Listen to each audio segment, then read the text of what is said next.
Talk to me, too, about the fact that she's mocking really the majority of people in our country, because the majority of people in our country are religious and they identify as Christian. And yet Elizabeth Warren essentially, I mean, she ridiculed the idea that anybody would believe that marriage is between one man and one woman. How does she expect these people to vote for her?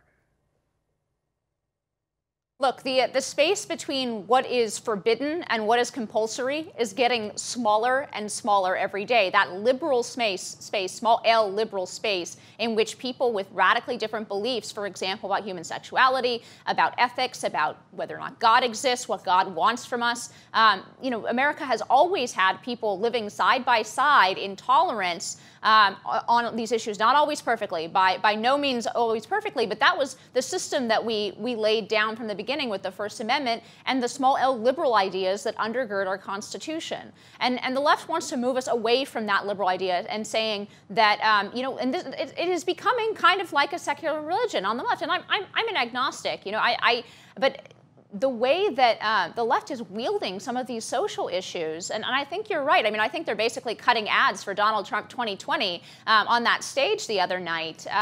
I think that a lot of Americans are not with the left on this. And in fact, the Kentucky's governor's race has provided some evidence in favor. There was an 8-point swing against the Democratic candidate for governor in Kentucky when ads were played showing his support for integrating trans women into women's sports, that is, allowing men to participate in women's sports activities.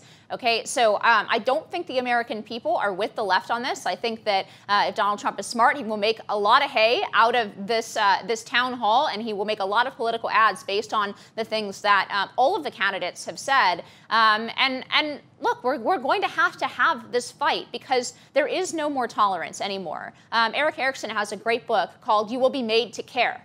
I did not, 10 years ago, I did not care nearly as much about a lot of these social issues. I thought the primary problem facing America was debt and limited government. It's increasingly clear to me that there is not going to be any disagreement in public brooked by the left on any of these social issues. And it's incredibly important that Americans are brave enough to stand up and say, no, we will have these discussions. We will not be silenced. We will live alongside each other. And you, the left, cannot dictate to me what I believe, whether or not I attend church, what I teach my children about human sexuality, what schools I send them to, what lessons they're going to learn about, how men and women are different from one another.